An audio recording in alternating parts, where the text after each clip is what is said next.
Ces antennes sont celles du PC Artois, capitale de l'opération Jumelle. Elles se dressent sur l'un des plus hauts sommets de Kabylie, à 1700 mètres au-dessus de la vallée de la Soumam.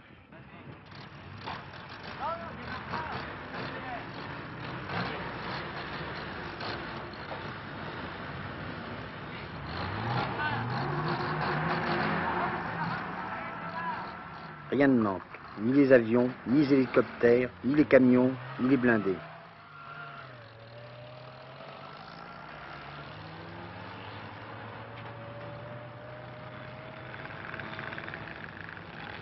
Rien ne manque, sauf les routes qu'il faut creuser au fur et à mesure.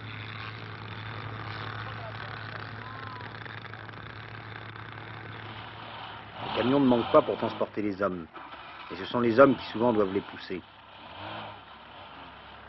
Finalement, c'est sur les hommes seuls que pèse cette guerre, car 30 000 félagas ont imposé leur guerre primitive à 400 000 soldats d'une armée moderne.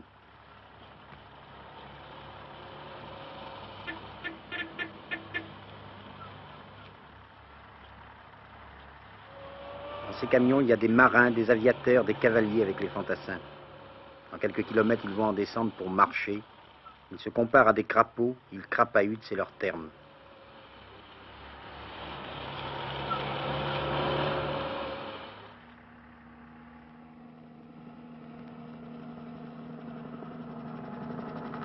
Lorsqu'ils ont filmé le départ de ces soldats en opération, Jean Lartéguy et Pierre Schendorfer ne se doutaient pas que l'un de ces hommes, le dernier à droite, celui qui pousse son camarade, serait le héros de leur reportage.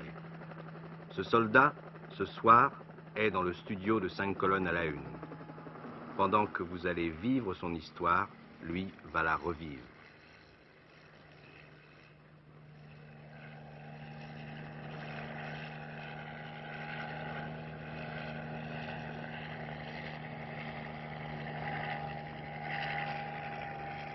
Écoutez-le. C'est toute une histoire. Nous étions engagés dans l'opération Jumelle et nous étions en réserve héliportée. Une alerte a été déclenchée.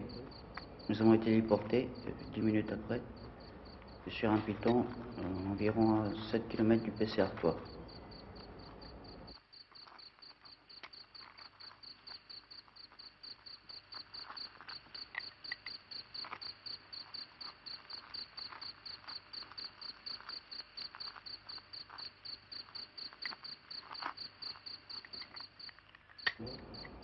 Nous étions en position de ratissage, les 4 sections ensemble, 4 sections du commando.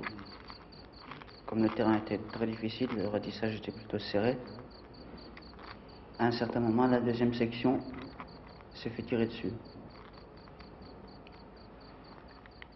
La deuxième section était à notre droite, elle s'est fait accrocher.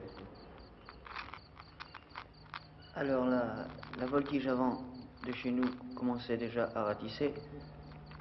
Alors nous étions avec l'adjudant de l'homme, qui est à type très bien, entre parenthèses, et nous étions 3-4 qui formions la pièce FM. Comme le terrain était très broussailleux et rocailleux, on voyait très mal. Alors à un certain moment, nous avons décidé qu'il nous fallait descendre aussi pour ratisser. Alors à ce moment-là, nous ne savions pas que les rebelles étaient sur notre gauche. Oui. Nous les pensions sur notre droite. Il y en a 2-3 qui sont débouchés à peu près à 20 mètres. Alors on a tiré dedans. Ils se sont taillés, bien sûr. Et comme on voyait que les armes étaient plutôt inefficaces, l'adjudant a décidé qu'on jetterait des grenades. Je me suis avancé un peu en avant de la section. C'est alors que j'ai lancé ma grenade. Comme le terrain était plutôt en pente, au moment de me protéger, des éclats, j'ai glissé. C'est à ce moment-là que j'ai senti... Tu as été blessé par ta propre grenade? Par la propre grenade, oui. Est-ce que tu sais que tu as tué 2 félagas? On me l'a appris maintenant, oui.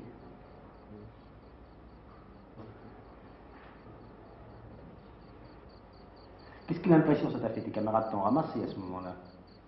Oui, bien sûr. Tu as senti un choc, qu'est-ce que tu as senti?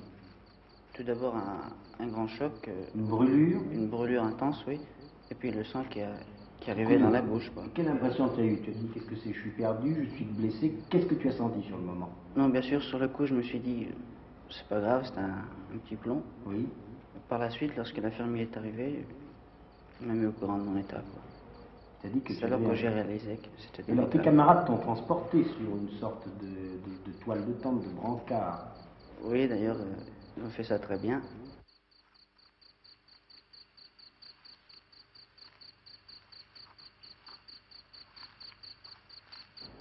Et qu'est-ce que tu pensais pendant qu'ils étaient en train de te transporter là? Ce que je pensais, c'est-à-dire que... Qu'est-ce que tu dis? Bon, je suis blessé, qu'est-ce que je vais devenir? À quoi pensais-tu à ce moment-là? Est-ce que tu avais une pensée précise vers quelqu'un, vers quelque chose? Oui, une pensée précise, c'est-à-dire atteindre au plus vite la DZ, d'où là je prendrai l'hélico. Qui t'amènera à l'hôpital? C'est ça, Tu oui. étais pressé d'arriver vite à l'hôpital? Oui, bien sûr. Et tu étais content quand tu montais dans l'hélicoptère? Soulagé? Sans savoir le mal exactement.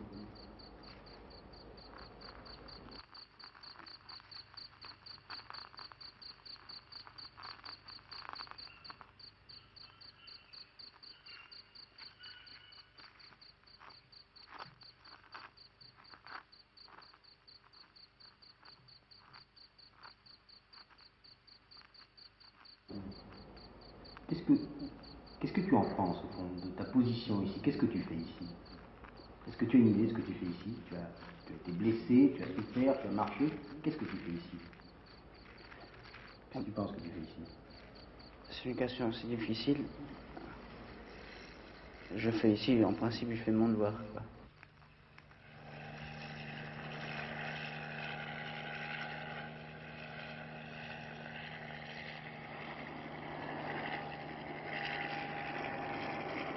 Ces paroles assez hésitantes que vous venez d'entendre, ce n'est pas ce soir que ce soldat les a dites.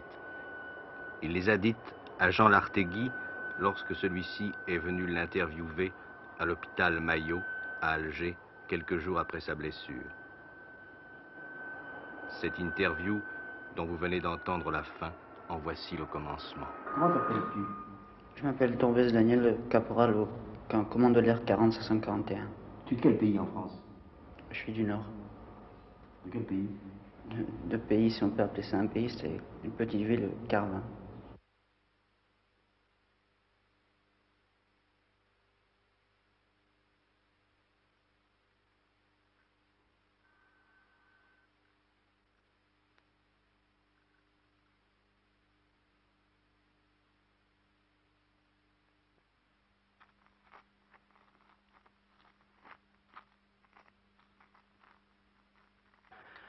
Après avoir marché et peiné avec les soldats de l'opération Jumelle, Jean Lartegui, que vous voyez à gauche, et Pierre Schendorfer sont allés à l'autre bout de l'Algérie, à 600 km de là, dans le secteur du colonel Bijard.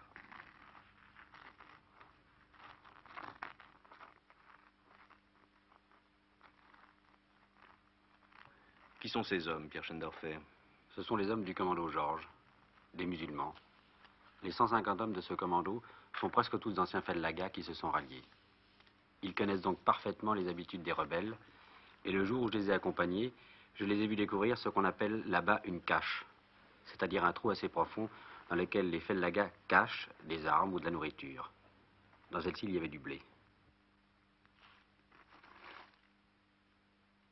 Le jour, ces hommes font ce que font les soldats des autres commandos, mais la nuit, que font-ils? La nuit, ils reprennent leurs anciennes tenues de Fellaga et ils partent chercher des renseignements. Vous avez pu participer à l'un de ces raids nocturnes? Oui, j'étais même le seul de tous à ne pas être un ancien rebelle. C'est avec ces hommes que nous voyons en ce moment que vous êtes partis? Oui, vous voyez, ils sont encore en djellaba. Mais ces images datent du matin qui a suivi ce raid nocturne. Comment s'est passé ce raid? Une nuit, habillés en Fellaga, nous avons sauté à une trentaine d'un camion en marche qui a continué sa route pour ne pas éveiller l'attention. Et nous nous sommes enfoncés dans le Djebel.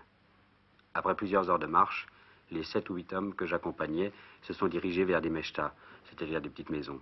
Ils frappaient aux portes d'une certaine manière. Parfois les portes restaient fermées, parfois on leur ouvrait, et ils discutaient alors avec les habitants.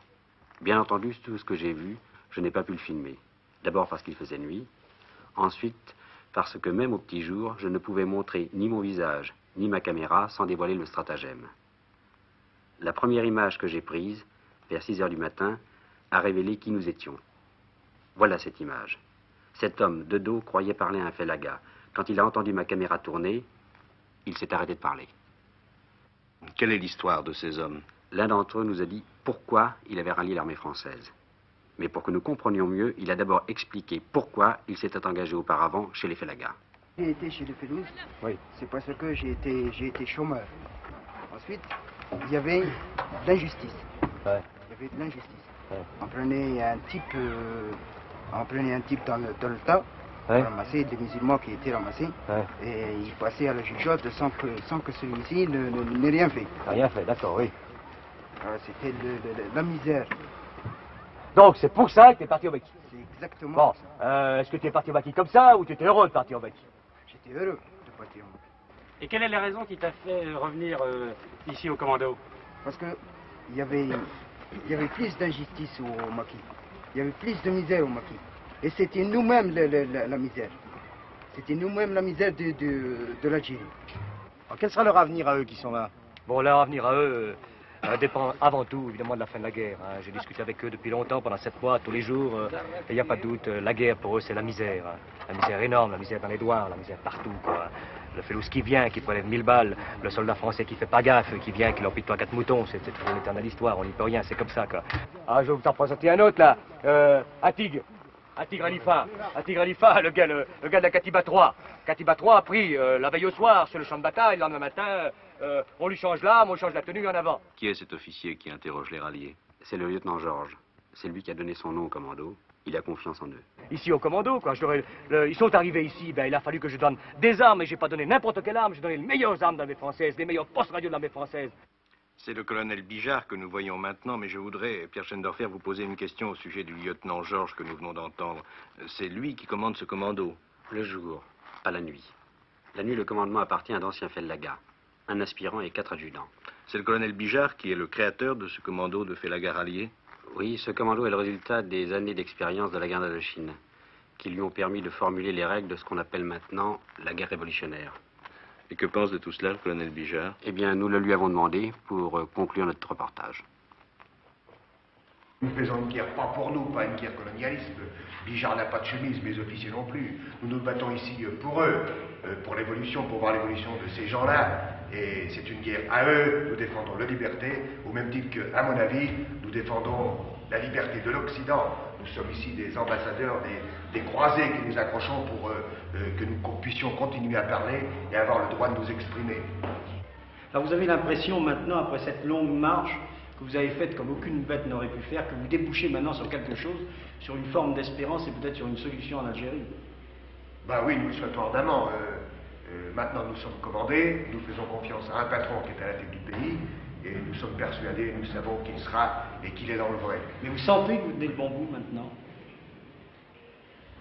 Je l'espère, autrement je ne serais pas là. Oui, mais vous avez cette conviction profonde maintenant que ça y est? Cette conviction profonde qu'on se bat pour eux, avec eux, et quand on aura tout mis au point, eh ben ils choisiront, ils feront ce qu'ils voudront, on ne peut pas mieux leur dire.